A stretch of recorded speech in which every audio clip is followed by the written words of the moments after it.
Olá, seja bem-vindo ao Capital Natural, que agora também é podcast. A COP26 do clima está acontecendo agora em Glasgow, para tentar entender um pouco mais sobre como o Brasil chega a essa conferência das Nações Unidas, como o país se comporta e como nós voltaremos da conferência da ONU. Eu vou receber hoje a Eduarda Zogby, cientista política pela Universidade de Brasília. Ela é uma das 3 jovens ativistas selecionadas para representar o Brasil na cúpula Youth for Climate, em preparação à COP26. O Carlos Rittel, pesquisador, visitante associado do Instituto de Estudos Avançados em Sustentabilidade de Potsdam e especialista em políticas públicas da Rainforest Foundation da Noruega. E Marcelo Brito, presidente do Conselho Diretor da ABAG, que é a Associação Brasileira do Agronegócio. Vai ser uma conversa enriquecedora e paralela à COP26, cobertura especial no Band News TV.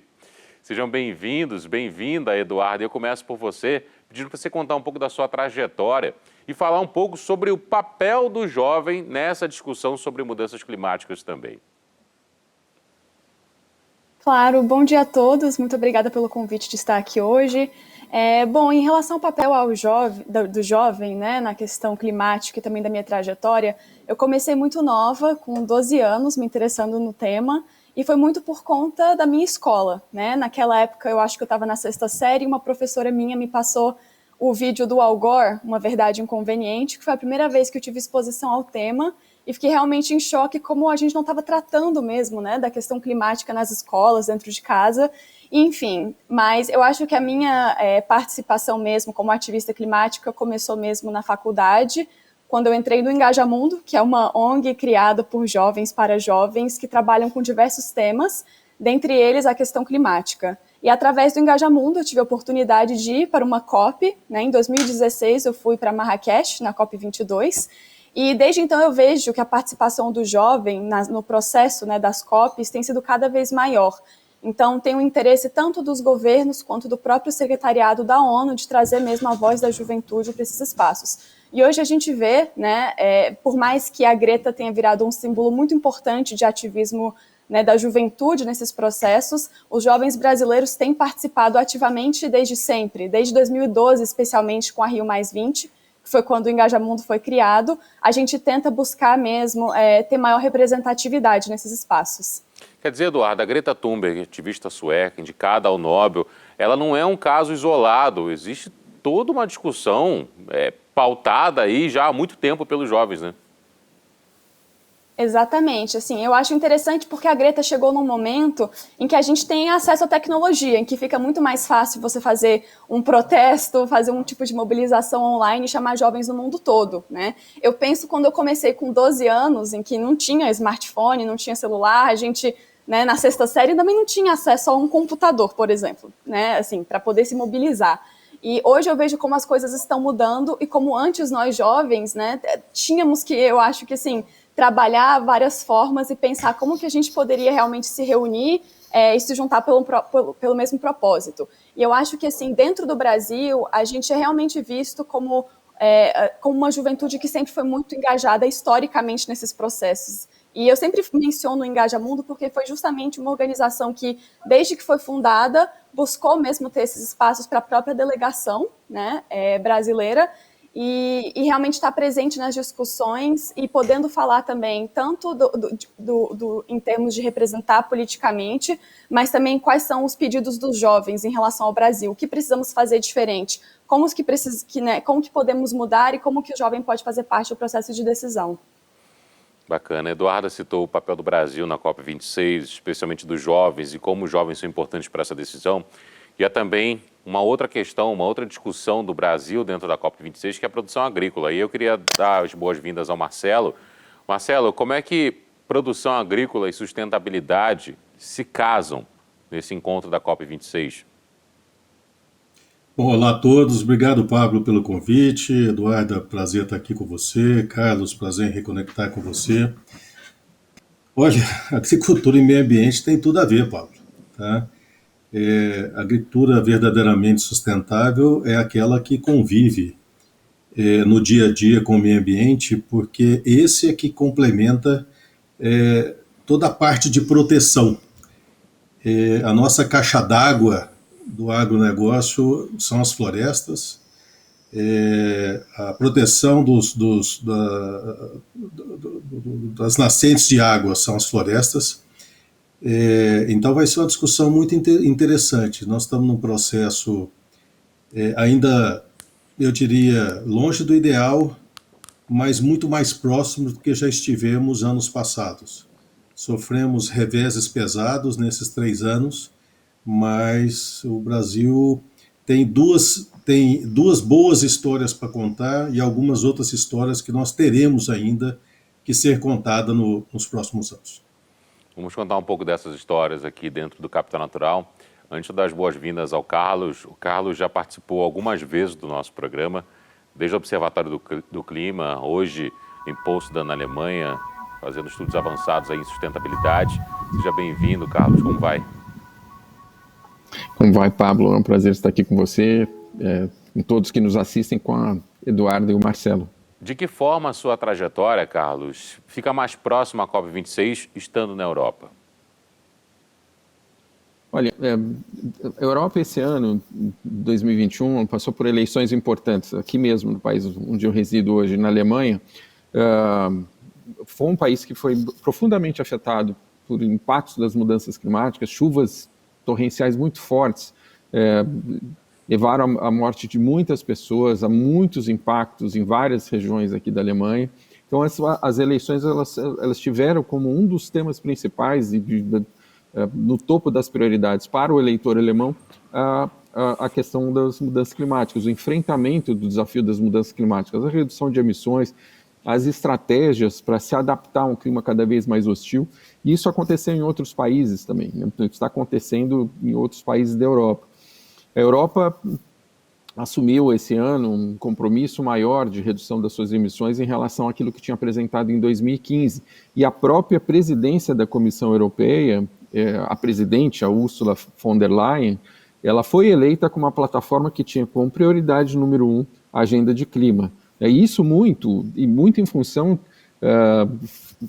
fazendo referência ao que já contou o Eduardo, a pressão das ruas, a pressão dos jovens, cobrando dos tomadores de decisão que façam o que precisa ser feito para evitar que a vida deles se torne impraticável, cada vez mais difícil, né? Porque as decisões que estão sendo tomadas agora, elas vão impactar principalmente as gerações que estão vindo aí, que estarão em posse de tomada de decisão daqui a alguns anos.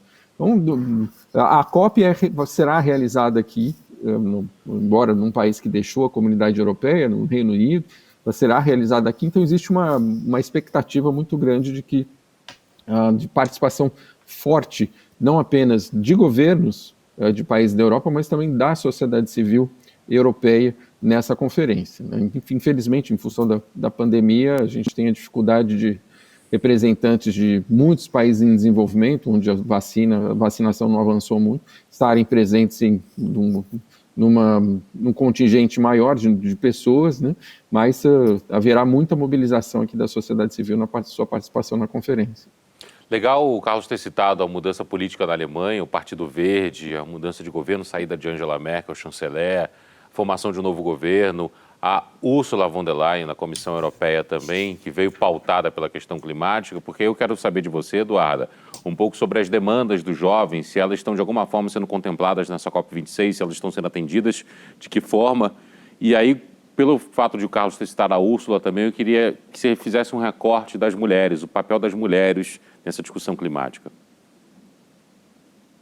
Claro, não, essa é uma excelente pergunta e eu acho que a demanda dos jovens, isso não apenas dos jovens brasileiros, mas os jovens no mundo todo, especialmente no evento da pré-COP26 em Milão, foi justamente a questão de educação climática.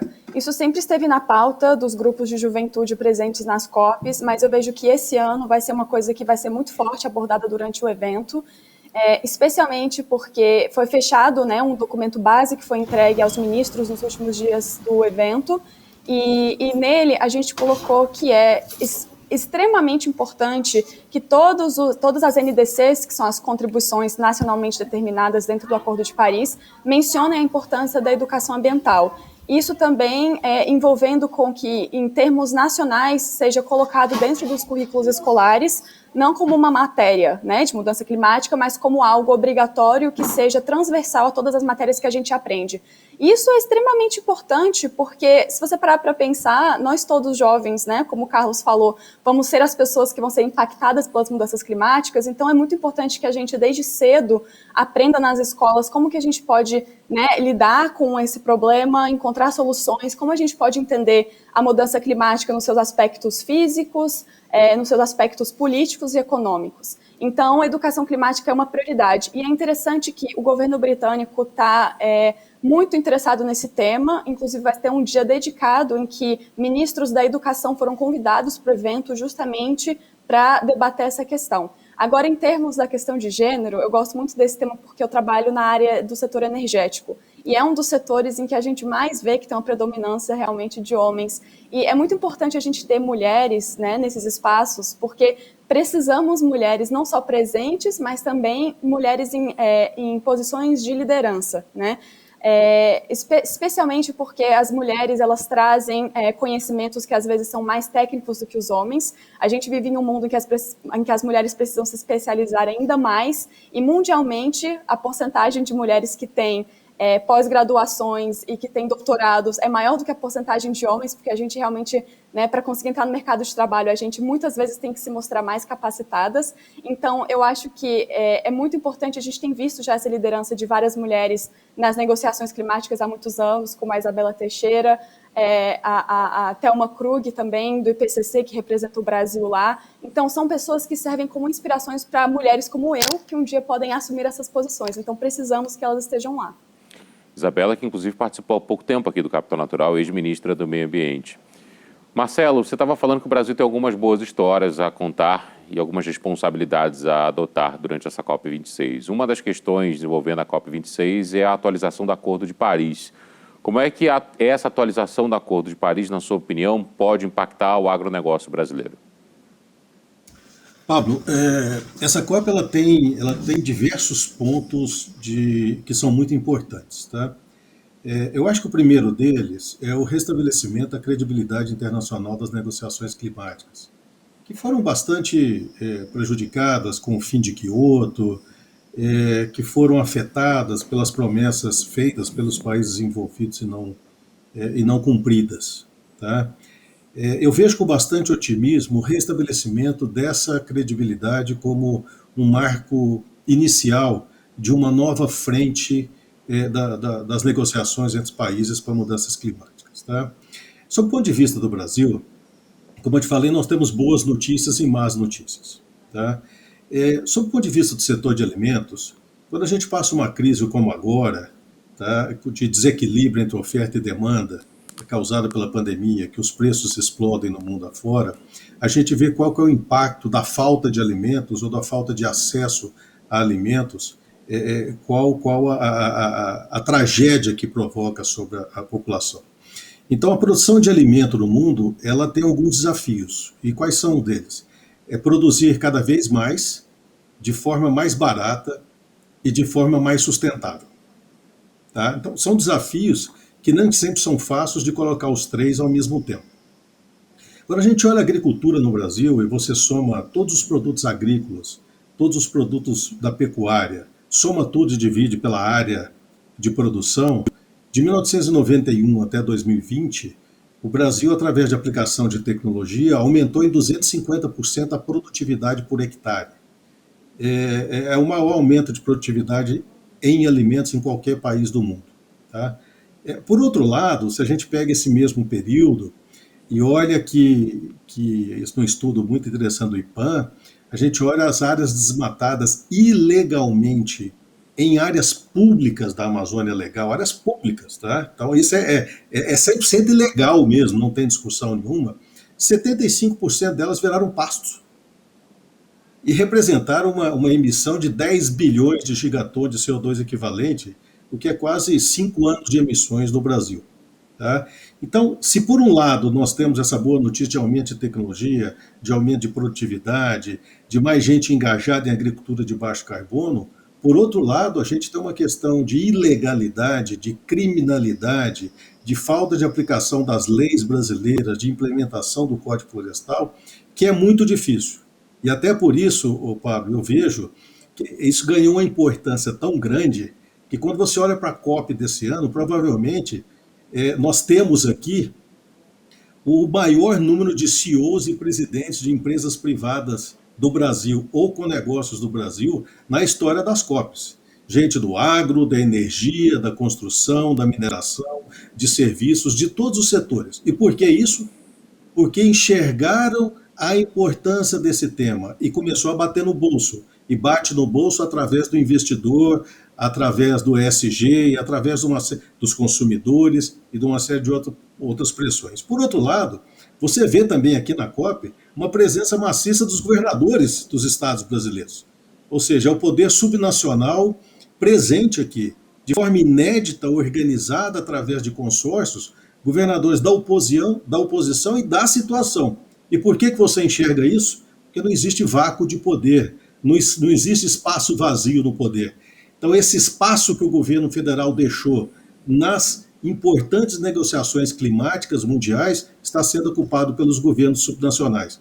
É uma boa notícia, só por um lado, mas por outro é muito ruim, porque ao fim e ao cabo, a regulação do país vem do governo federal e a assinatura final vem do governo federal, visto dinheiro do Fundo Amazônia parado aí desde 2019, numa insanidade política absurda. Veja agora o dinheiro disponível através do LIFE, acessível aos estados, mas que ainda não tem o go-ahead ou no objection do governo federal. Então, são esses os principais componentes que eu acho que estarão em discussão e não é o que poderá afetar o agronegócio diretamente, mas é como isso afetará o Brasil nos negócios como um todo, na questão da reputação internacional e de acesso a mercados. Carlos, eu queria a sua complementação, sua visão sobre esse tema, sobre essa discussão, por favor. É extremamente importante, né? Assim, vamos lembrar, o Brasil entre 2004 e pelo menos 2012, enquanto teve uma redução do desmatamento na Amazônia, da taxa anual de desmatamento na Amazônia de mais de 80%, foi um período de crescimento econômico do país, de crescimento inclusive do PIB agrícola, né, mostrando que não existia necessidade de conversão de novas áreas, de mais desmatamento para o Brasil atender suas demandas de consumo interno e para exportação. O agro é um setor importante da economia brasileira e o agro exportador representa bastante da nossa balança comercial. Então, muito do discurso oficial, hoje em dia, é de que falta área para produzir, então precisamos continuar convertendo, precisamos inclusive entrar em áreas protegidas. O Brasil tem muita área protegida em excesso, tem terras indígenas demais, o que é uma inverdade. Desses dados apresentados pelo Marcelo, de pastagens, do estudo do IPAM, cerca de 86% daquilo que foi desmatado e que hoje em dia encontra-se ocupado por pastagens ou de baixíssima produtividade ou pastagens que foram abandonadas. É um desperdício absurdo do nosso capital natural, para fazer referência ao próprio nome do programa, né? Não do programa, e um desperdício enorme de tudo aquilo que a floresta nos oferece. O Marcelo disse perfeitamente, a caixa d'água do Brasil são as nossas florestas. Nós estamos chegando num momento crítico, nesse exato momento, reservatórios com níveis muito baixos, risco de crise energética, contas de energia subindo demais, também tem um componente enorme de desmatamento que contribui para isso. Não apenas pela falta de chuva, mas pelo assoreamento dos reservatórios em função do desmatamento nas suas bacias de abastecimento. Então, isso, infelizmente, ao longo desses 3 últimos anos, foi discutido internacionalmente. Aqui na Europa, os supermercados que eu frequento para as compras da minha residência, eles têm sido pressionados por clientes a pararem de colocar nas prateleiras para o consumidor produtos que venham e que possam estar associados ao desmatamento na Amazônia. As cadeias de supermercados têm sido pressionadas a pressionar os seus governos daqui da Europa para que tenha uma conversa mais dura com o governo brasileiro do ponto de vista da sua responsabilidade em relação ao problema e do impacto que isso pode ter para as relações comerciais do Brasil. O agronegócio está sentindo, O Marcelo sabe que quem vem, por exemplo, para Bruxelas para discutir, falar sobre expansão de mercado para as commodities brasileiras, sempre encontra o Acordo de Paris na mesa, sustentabilidade na mesa, e não pode fugir dessa agenda. Infelizmente, né, o Brasil chega à COP tentando até vender uma imagem mais sustentável, mais verde, mas é muito mais retórico do que de fato na prática. A gente caminhou nesses últimos 3 anos aí completamente na contramão da história, daquilo que espera-se como resultado do esforço global de enfrentamento das mudanças climáticas. A gente está indo para o final dessa nossa primeira parte da conversa, e aí eu queria encerrar essa primeira parte com a palavra da Eduarda, com a fala da Eduarda sobre que mundo está por vir, Eduarda. A partir dessa discussão da COP26, a partir do que acompanhamos durante esse debate aqui no primeiro programa, que mundo é esse que a gente pode construir a partir de agora? E qual a urgência desse mundo? Primeiro eu acho que as falas do Carlos e do Marcelo foram excelentes. Eu acho que a agricultura é um grande aliado, né, para a gente poder combater as mudanças climáticas, especialmente no Brasil. Eu acho que, assim, em termos da COP, uma das principais discussões que eu quero ver como que vai, né, acontecer é a questão do financiamento, né, que desde da COP15 em 2009 em Copenhague foi discutido que, né, haveria essa doação de 100 bilhões de dólares dos países, né, desenvolvidos para os países em desenvolvimento para justamente cumprir suas metas climáticas, tendo em vista que eles foram responsáveis pela industrialização, por maiores quantidades de emissões ao longo dos anos. Então, existe, né, vários países tentando defender essa questão de que eles nos devem, né, esse retorno financeiro. E isso vai ser uma das principais discussões e é algo preocupante, porque hoje a gente vê que a maior parte dos projetos que a gente tem em relação à mudança climática são destinados à mitigação. Então, a redução direta de gases de efeito estufa. E ainda existe um problema sério, que é conseguir financiamento para projetos de adaptação. Então, hoje, por exemplo, como o Carlos comentou, né, com as chuvas que tiveram na Alemanha, com mortes e vários outros países, tanto no Caribe quanto ilhas, que precisam mudar várias formas, né, como elas... a forma de produção, mudar a forma onde as casas, né, a habitação, as escolas, são várias questões, eu acho, que são colocadas em pauta e que não vão ser resolvidas se a gente não tiver financiamento para adaptação. Agora, em relação ao mundo que eu gostaria de ver, eu trabalho bastante com a questão da transição energética, e uma coisa que me preocupa muito com o Brasil é que há muitos anos, né, inclusive nos governos passados, no governo atual, a gente depende muito de ter uma matriz energética muito limpa, e acaba deixando a desejar em poder melhorar em outros quesitos, né, em relação às energias renováveis. Então, hoje eu vejo que tem um desejo muito grande em explorar o pré-sal, em realmente, assim, desenvolver e receber investimentos externos, né, na área de óleo e gás, quando nós poderíamos estar investindo ainda mais em energias renováveis, já que estamos tendo uma crise energética tão grande no Brasil por conta da nossa dependência grande em hidrelétricas. Então, a gente precisa também se adaptar ao que está por vir, né? E já essas mudanças já estão acontecendo. Então, não é uma mudança que a gente vai ver em 10 anos. Elas já acontecem há muitos anos e vão ficar cada vez piores se a gente não fizer algo agora. Vamos abrir espaço agora para outras visões sobre esse mesmo assunto. O Márcio Astrini é secretário executivo do Observatório do Clima e nós vamos ouvir a fala dele. Essa 26ª Conferência de Clima que vai acontecer na Escócia, em Glasgow, ela promete ter muitas novidades e bastante pressão para cima dos negociadores e dos países.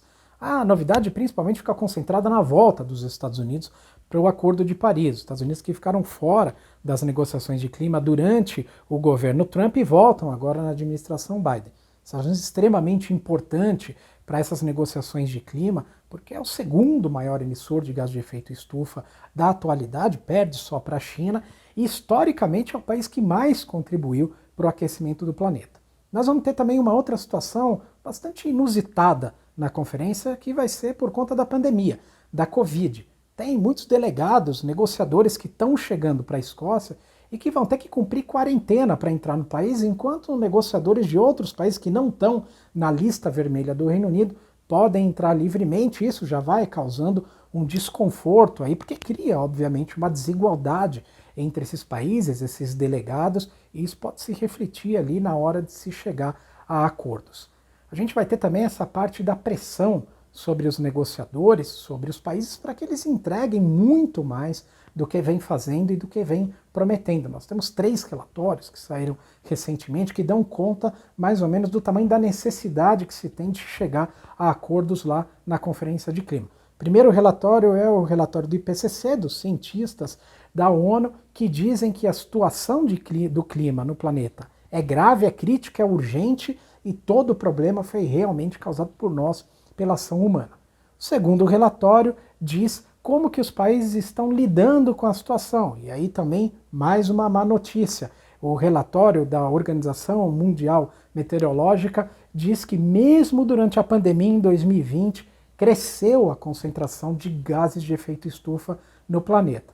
E a gente tem um terceiro relatório que mede como estão as promessas que os países fazem para lidar com o assunto. E aí, de novo, mais uma má notícia. Nem nas promessas nós temos uma notícia boa. Isso porque se a gente juntar tudo o que foi submetido pelos países para a ONU, nas suas NDCs, que são aqueles compromissos do que vão fazer, cada país vai fazer para o corte de gases de efeito estufa, significa que os países, se fizerem tudo, vão deixar a temperatura do planeta no dobro do que deveria ser, do que os cientistas dizem que seria correto e no que seria um custo possível de adaptação da economia e da vida no planeta. Portanto, estamos errados em todos os sentidos, no que estamos fazendo e, além disso, no que estamos prometendo. Nem as promessas são suficientes. Esse é o quadro de pressão que os negociadores, os países vão encontrar lá e também vão encontrar muita sociedade civil, imprensa, populações indígenas e vários outros representantes, como por exemplo da juventude global, de movimentos que pressionam os países por resultados e ações concretas, lá na conferência, fazendo daquilo uma verdadeira panela de pressão. Bom, e como que chega o Brasil em todo esse cenário? O Brasil chega talvez no pior momento com relação à agenda de clima. E só para se ter uma ideia, o nosso principal problema aqui no Brasil é o desmatamento. Enquanto que, historicamente, o mundo emitiu mais no setor de energia, é no desmatamento que o Brasil tem concentrado o seu pior grau de emissões. O Brasil, ao longo dos últimos 30 anos, emitiu 55% do total de seus gases de efeito estufa pela destruição das suas florestas. O mundo, só para se ter uma ideia, tem 73% das suas emissões nos últimos 30 anos concentrados na área de energia.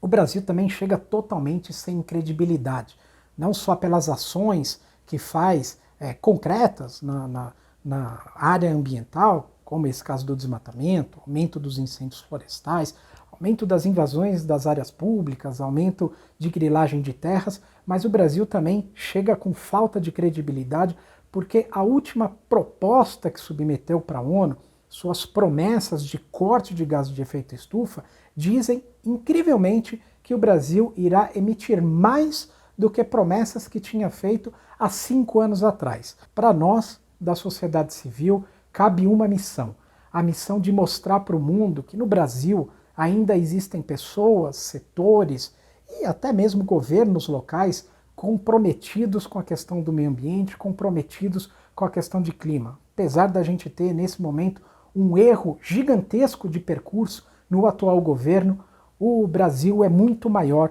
do que esse governo e vai estar pronto para daqui a algum tempo retomar a agenda do clima e retomar a sua trajetória no lado certo da história. É hora de ouvir o André Guimarães, diretor executivo do IPAM e co-facilitador da Coalizão Brasil, Clima, Florestas e Agricultura. A Conferência de Glasgow ela tem uma grande expectativa. Na verdade, nós, pesquisadores e pessoas que trabalham na área de mudanças climáticas, que procuram estudar as mudanças climáticas, temos grandes expectativas em relação a essa conferência. Ela é uma conferência que, de certa forma, ela é decisiva, porque ela é a conferência que dará o início da implantação do Acordo de Paris, acordo este que foi selado em 2015, que o Brasil faz parte, com uma contribuição importante para mitigação e para evitarmos o pior que pode advir das mudanças climáticas. Então a Conferência de Glasgow ela tem, dentre outros objetivos, dar o início desse processo da implementação do Acordo de Paris, que vem para a gente poder zerar as emissões, que tem como macro objetivo acabar com as emissões de carbono humanas para a atmosfera e, de certa forma, dessa maneira, contribuir para uma estabilidade climática e para que a gente chegue ao final desse século, em 2100, tá, com um aumento de temperatura entre 1,5 grau e 2 graus de temperatura em relação ao período pré-industrial, há cerca de 150 a 160 anos. Eu diria que há 3 aspectos que são extremamente importantes e que serão debatidos e que nós esperamos que aconteçam, que tragam resultados concretos para que a gente possa, enfim, continuar trabalhando, vivendo nesse planeta, mas de uma forma mais harmoniosa com o nosso clima. A primeira expectativa que nós, enfim, aqui do IPAM e também da coalizão, temos em relação à Conferência do Clima de Glasgow é de que os países e os setores econômicos desses países aumentem as suas ambições. Com todos os compromissos que até hoje foram firmados pelo Acordo de Paris, nós chegaremos ao final desse século com um aumento de temperatura acima de 3 graus. Isso gera uma série de incertezas no clima do planeta, consequentemente incertezas para o desenvolvimento dos países, para, enfim, a produção, a indústria. Isso tudo pode ser extremamente afetado pelas mudanças climáticas se a gente, enfim, deixar a temperatura passar dos 3 graus centígrados até o final desse século. O outro ponto que será importante a ser discutido, e esperamos nós seja consolidado na Conferência de Glasgow, será a consolidação dos mercados de carbono. Há países e há setores econômicos que avançarão mais rápido, que têm condições financeiras, condições estruturais de avançar mais rápido na redução das emissões de carbono. Outros países, outros setores econômicos terão um pouco mais de dificuldades. Os mercados de carbono vêm então para tentar harmonizar esse desequilíbrio, essa desarmonia que há entre alguns setores com outros, entre países e outros, para a gente poder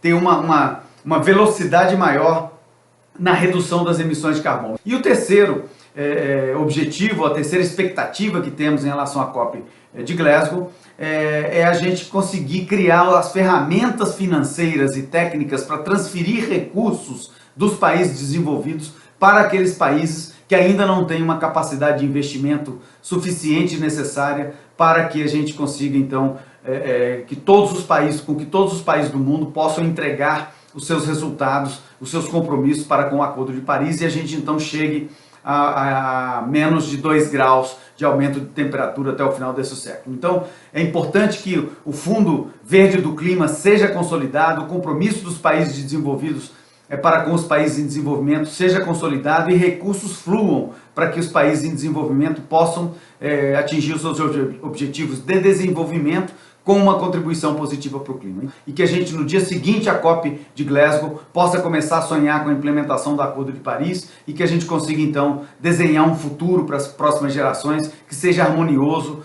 entre as atividades humanas e o meio ambiente e as florestas e os oceanos e o clima do planeta Terra. Deixamos essa reflexão para você que está nos acompanhando em casa, poder refletir durante a semana, também no podcast, qualquer plataforma que você estiver agora nos ouvindo. Vou agradecer a Eduarda Zogby, cientista política pela Universidade de Brasília. Eduarda é uma das 3 jovens ativistas selecionadas para representar o Brasil na cúpula Youth for Climate. Em preparação à COP26, o Carlos Rittel, pesquisador, visitante associado do Instituto de Estudos Avançados em Sustentabilidade de Potsdam e especialista em políticas públicas da Rainforest Foundation da Noruega. E o Marcelo Brito, presidente do Conselho Diretor da ABAG, Associação Brasileira do Agronegócio. Ao Marcelo e ao Carlos, até a próxima semana. Eduarda, muito obrigado pela presença aqui. E a você em casa também, obrigado por nos acompanhar. Até o próximo fim de semana.